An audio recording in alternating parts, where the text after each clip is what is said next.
மறைந்த முதலமைச்சர் ஜெயலலிதாவின் நினைவிடத்தில் அதிமுக தொண்டர்கள் மற்றும் பொதுமக்கள் இன்றும் அமைதியான முறையில் அஞ்சலி செலுத்தி வருகின்றனர். அது குறித்த நேரடி தகவல்களை எமது செய்தியாளர் லோகநாதன் தருகிறார். அவரிடம் பேசலாம். வணக்கம் லோகநாதன். தற்பொழுது மறைந்த முதலமைச்சர் ஜெயலலிதாவின் நினைவிடத்தின் அருகில் சென்று அஞ்சலி செலுத்த பொதுமக்கள் அனுமதிக்கப்படுகின்றார்களா? அது குறித்து சொல்லுங்க. மறைந்த முதல்வர் ஜெயலலிதா அவர்களுக்கு அஞ்சலி செலுத்த பொதுமக்கள் அனுமதிக்கப்படுகிறார்கள். அதாவது அவர் அந்த சமாதியாண்ட 2 அடி 3 அடி இடைவெளி விட்டு பேரிகார்டு அமைக்கப்பட்டு கிட்டே செல்ல முடியாமல் தூரத்தில் இருந்து தங்களுடைய அஞ்சலியை செலுத்தலாம், மலர் தூவலாம், மாலை அணிவிக்கலாம். அந்த மாதிரியான நிகழ்வுகள் இங்கு தொடர்ச்சியாக நடைபெறுகிறது. காலையிலிருந்து பெண்கள் அதிக அளவில் தங்களுடைய அஞ்சலியை செலுத்த இங்கே வந்து கொண்டிருக்கிறார்கள். நீண்ட வரிசையில் பாதுகாப்பாகவும் அழகாகவும் வரிசையாகவும் எந்தவித ஆரவாரமின்றி தொடர்ச்சியாக பெண்கள் அதிக அளவில் இங்கே வந்து தங்களுடைய அஞ்சலி செலுத்தி வருகின்றனர். பாதுகாப்பு ஏற்பாடுகள் பொறுத்தவரையில் காவல்துறையினர் பெரிய அளவில் குவிக்கப்பட்டிருக்காங்க. எந்தவித தடங்களும் இன்றி தற்பொழுது இங்கே வந்து பொதுமக்கள் அஞ்சலி செலுத்தி வருகிறத நம்ம பார்க்க முடியும். அது மட்டுமல்லாமல் மொட்டையடித்தும் தங்களுடைய அஞ்சலியை செலுத்துகின்றனர். தங்களுடைய அஞ்சலியை கண்ணீரிலும் செலுத்துகின்றனர். இதனைத் தொடர்ந்து இந்த பகுதியில் வந்து அஞ்சலி செலுத்தக்கூடிய பெண்கள் அதிக அளவில் இருக்கக்கூடியதை நம்மளால் பார்க்க முடியும். பெண்களிடம் நாம் கேட்போம். தற்பொழுது மேடம் சொல்லுங்க, உங்களுடைய ஜெயலலிதா முதல்வர் மறைந்த முதல்வர் அவர்கள் இங்கே வந்து அஞ்சலி செலுத்த வந்திருக்கீங்க. உங்களுடைய எண்ணங்களை வெளிப்படுத்துங்க. உங்களுடைய அனுதாபங்களை. அம்மா மாதிரி இன்னொருத்தரை பார்க்கவே முடியாதுங்க. அம்மா ஆட்சி செஞ்சது ரொம்ப பெருமையான விஷயமுங்க. எங்களுக்கெல்லாம் பெண்களுக்கு ரொம்ப முக்கியத்துவம் கொடுத்தாங்க. நாங்கள் எல்லாருமே எல்லா பெண்களும் அம்மாவை நினச்சி ரொம்ப வேதனைப்பட்டுக்கிட்டு இருக்கோம். நாங்கள் அம்மாவை பற்றி நீ சொல்கிறதுக்கு எதுவுமே இல்லைங்க. சரி அம்மா சொல்லுங்க, உங்களுடைய மனநிலைமை இப்போ எப்படி இருக்குது? உங்களுடைய முதல்வர் அவர்கள் இறந்து இன்று 3வது நாள் துக்கம் அனுசரிக்கப்படுகிறது. 2வது நாள் அஞ்சலி செலுத்துறீங்க. தொடர்ச்சியாக பெண்கள் அதிக அளவில் வரீங்க. உங்களுடைய மனநிலைமை எப்படி இருக்குது சொல்லுங்க. நாங்கள் இதுலேருந்து எப்படி மீண்டு வர போகிறோன்னு தெரியல சார். ரொம்ப மனவேதனையாக இருக்குது. அம்மா எங்களை எல்லாரையும் தவிக்கிட்டு போயிட்டாங்க.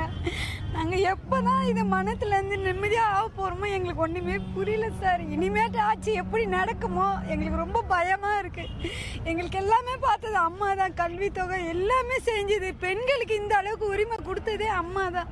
நாங்கள் எங்கே இருக்கனே எங்களுக்கு தெரியாமல் தெரிய வச்சதே அம்மா தான். இப்போ ரொம்ப எங்களுக்கு சந்தோஷம், மனவேதனையாக இருக்குது. சாப்பிட கூட எங்களுக்கு அந்த நிலைமை வரமாட்டேங்குது.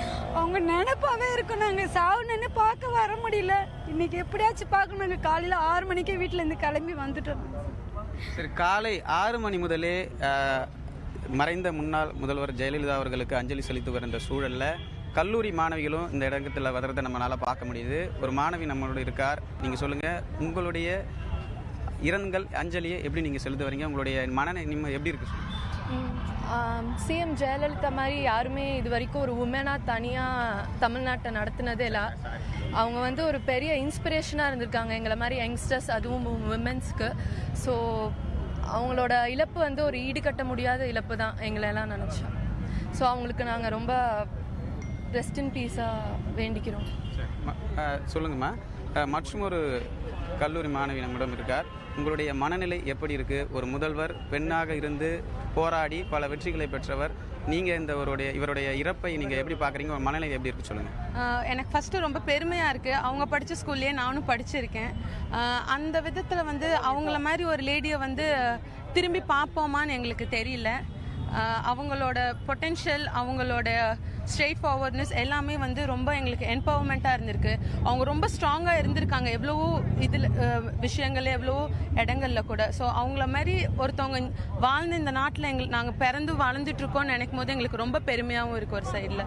ஓகே, தொடர்ச்சியாக பெண்களுக்கு பெரிய அளவில் தங்களுடைய ஆதரவை தெரிவித்து வந்த நிலையில் பெண்கள் தான் பெரிய அளவில் தங்களுடைய வெளிப்பாடுகளை வெளிப்படுத்திட்டு வராங்க.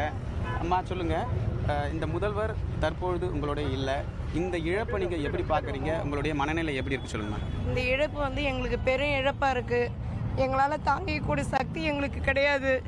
நாங்கள் இருந்தாலும் அவங்கள நினச்சி தான் நாங்கள் வாழணும்னு நினைக்கிறோம். அவங்களால வந்து நாங்களும் நல்ல நிலைக்கு வருவோம். அவங்க தான் எங்களை காப்பாற்றணுன்ற ஒரு மனதைரியம் எங்களுக்கு மனாபவம் இல்லை. ஆனால் அவங்கள தான் நம்பி நாங்கள் இவ்வளோ நாள் வாழ்ந்தோம். இப்போவும் எங்களால் மனசு தாங்க முடியல. நாங்கள் எதை நினைக்கிறோன்னே தெரியல. இனிமேல் அம்மாவனுடைய இதை வச்சு நாங்கள் முன்னுக்கு வந்து அவங்க பேரை காப்பாற்றணும்னு நினைக்கிறோம். அம்மாச்சி, நீங்கள் சொல்லுங்கள். இப்போ ஒரு அதிமுகவோட ஒரு தொண்டராக இருக்கீங்க. அவங்களுடைய இழப்பை நீங்கள் எப்படி பார்க்குறீங்க? உங்களுடைய மனநிலைமை எப்படி இருக்கு? அம்மா எங்களெல்லாம் காப்பாற்றினாங்க. எங்கள் பொண்ணுங்க அவங்க இருக்கும்போது எங்கள் பொண்ணுக்கு கல்யாணம் பண்ணி வச்சேன். எங்களுக்கு யாரும் இல்லை, அனாதையாக விட்டு போயிட்டாங்க. எங்களுக்கு அந்த சொந்த பந்தம் கூட இல்லைங்க. அம்மா தான் நம்பியிருந்தேங்க. எனக்கு எவ்வளோ உதவி பண்ணாங்க. எனக்கு புருஷன் கூட இல்லைங்க. நான் நாம தான் இருக்கிறேங்க. அவர் தான் நம்பினேன். அந்த அம்மா நம்பியிருந்தா அது விட்டு போயிடுச்சு, கை விட்டுச்சு. எங்களுக்கெல்லாம் ஆடு மாடு கொடுத்தாங்க, எல்லாம் கொடுத்து உதவி சொல்லிச்சு. அந்த அம்மா 3 நாள் கூட இல்லாத கண்ணில் பார்க்காம போயிடுச்சு.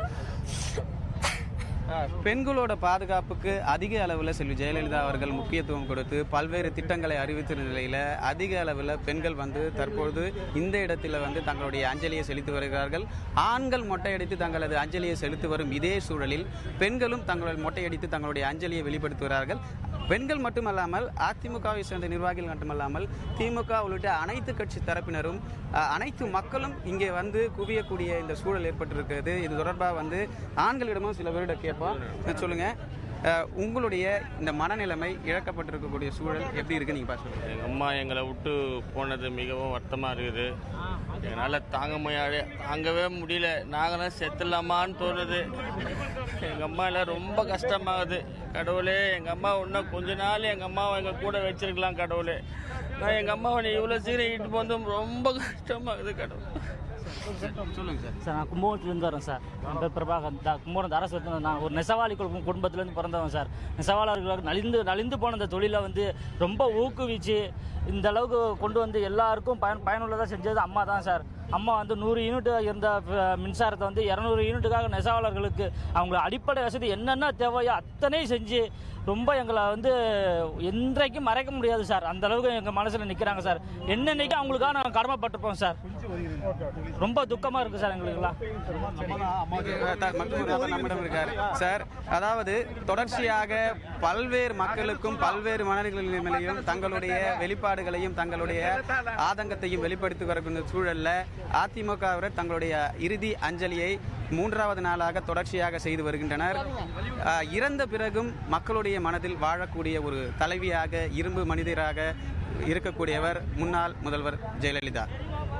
லோகநாதன், அஞ்சலி செலுத்த வருபவர்கள் அரசுக்கு ஏதாவது கோரிக்கை வச்சிருக்காங்களா? ஆமாங்க. இந்த மக்களிடம் பேசும்பொழுது என்ன மாதிரியான கோரிக்கைகள் முன்வைக்கப்பட்டிருது அப்படின்னு சொல்லி பார்க்கும்போது அந்த இடத்துல வந்து ஒரு நினைவு மண்டபம் கட்டலாம், இல்லை ஒரு நினைவு தூணை எழுப்பலாம் அப்படிங்கிறது ஒரு கோரிக்கையை வச்சுருந்தாங்க. சார், நீங்கள் சொல்லுங்கள் என்ன செய்யணும்? இப்போ அந்த இடத்துல வந்து அவங்கள அடக்கம் செய்யப்பட்டிருக்காங்க, அஞ்சலி செலுத்தி வராங்க. அந்த இடத்துல என்ன செய்யணும் நீங்கள் எதிர்பார்க்குறீங்க சொல்லி? அம்மாவுக்கு வந்து நல்லா சமாதி கட்டணும். இன்றைக்கி 3 நாள் ஆகுது அம்மா காலமாயிட்டு. இன்றைக்கி நம்ம பூ வச்சுட்டு இன்றைக்கி வந்து அன்னதானம் நம்ம சாப்பிட்டுட்டு அம்மாவே நல்லா ஆத்மா சாந்திக்காக நம்ம வேண்டிக்கிறேன். அம்மா வாழ்க, அம்மா வாழ்க. நீங்கள் அந்த இடத்துல வந்து என்ன செய்யணும்னு எதிர்பார்க்குறீங்க? இப்போ அடக்கம் செஞ்சுட்டாங்க, அந்த இடம் சிறிய பேரிகார்டு போட்டு தான் பாதுகாப்பு பண்ணுது. அவங்களுக்கு அந்த மணிமண்டபம் அது மாதிரி எதனா செய்யணும்னு நீங்கள் நினைக்கிறீங்களா? கண்டிப்பாக சார். சொல்லுங்கள். அம்மா செய்தி சாதனை நம்ம தமிழகத்துக்காக சொல்ல முடியாத அளவுக்கு அம்மா ஏழை எளிய மக்களுக்கு வாரி கொடுத்துருக்காங்க. அம்மா எங்களை விட்டு பிரிஞ்சது கண்டிப்பாக ஏற்றுக்கவே முடியாத மனநிலை. ரொம்ப கஷ்டமாக இருக்குது சார். கண்டிப்பாக அம்மானுடைய நினைவாக கண்டிப்பாக நம்ம தமிழக மக்களுக்காக நம்ம இந்த மெரினா கடற்கரையில் பப்ளிக்காக நினைவிடத்தில் கண்டிப்பாக எதனா தமிழகம் வந்து எதனா நல்ல நினைவாக எதனா செயல்படுத்த மாதிரி. ஜெயலலிதா அவர்கள் இறந்த பிறகு 18 மணி நேரத்தில் இறுதி சடங்கை நிறைவேற்றியிருக்க நம்ம தமிழக அரசு நிலையில் வெளி மாவட்டங்களிலிருந்து, அதாவது தென் மாவட்டங்களிலிருந்து பொதுமக்கள் பெரிய அளவில் வர முடியாத சூழலில் தொடர்ச்சி 2 நாட்களாக இங்கே வந்து தங்களுடைய அஞ்சலியை செலுத்தி வருகின்றனர். இதனைத் தொடர்ந்து வெளி மாநிலங்களிலிருந்து, அதாவது மும்பையிலிருந்து ஒரு நபர் வந்து தங்களுடைய ஜெயலலிதா இறந்ததற்கான அஞ்சலியை செலுத்த வருகின்றனர். அவரிடம் சார், நீங்க சொல்லுங்க, உங்களுடைய இந்த இழப்பு எப்படி பார்க்குறீங்க? உங்களுடைய மனநிலை மேலே ஒரு வெளிமாநிலத்திலிருந்து வந்து நீங்கள் வந்து அவர்களுக்கு அஞ்சலி செலுத்த வந்திருக்கீங்க, நீங்கள் சொல்லுங்கள். மாண்புமிகு புரட்சி தலைவி அம்மா அவர்கள் பல்வேறு நலத்திட்டங்களை, அம்மா உணவகம், காவேரி பிரச்சனை, முல்லை பெரியாறு, பல்வேறு நலத்திட்டங்களை தமிழக மக்களுக்காக தன்னுடைய வாழ்வியை அர்ப்பணித்து சென்றிருக்கின்றார்கள். அந்த வகையில் புரட்சித் தலைவி அம்மா அவர்கள் தனக்கு ஏற்பட்ட சோதனைகள் ஏற்பட்ட எந்த சூழ்நிலையிலையும் யாரிடத்திலும் தன்னுடைய கொள்கையை விட்டு கொடுக்காமல், யாரிடத்திலும் எதையும் எதிர்பார்க்காமல் அதை துணிந்து எதிர்கொண்ட நம்முடைய புரட்சித் தலைவி மாண்புமிகு அம்மா அவர்கள் எங்களை எல்லாம் கண்ணீர் கடலில் விட்டு சென்றது. இன்றைக்கு நாங்கள் மராட்டிய மாநிலத்தில் நாங்கள் வாழ்ந்தாலும் எங்களுடைய உணர்வுகள் மாண்புமிகு புரட்சித் தலைவி அம்மா அவர்களை சுற்றியே வந்திருக்கிறது.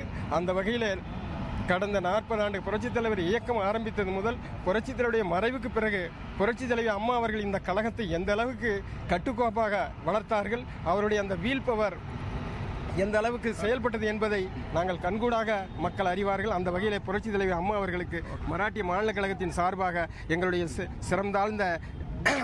சிறந்தாழ்ந்த தூக்கத்தை நாங்கள் பதிவு செய்கிறோம். தமிழகம் மட்டுமல்லாமல் பல்வேறு மாநிலங்களிலிருந்து வரக்கூடிய அதிமுக தொண்டர்கள், அதிமுக அனுதாபிகள் இங்கு வந்து தங்களுடைய அஞ்சலியை செலுத்தி வருகின்றனர். இவர் இறந்த பிறகும் அதிமுக மட்டுமல்லாமல் அனைத்து பொதுமக்களும் சக மனிதர்களிடம் நெஞ்சில் வாழ்கின்றார் என்பதே நிதர்சனமான உண்மை.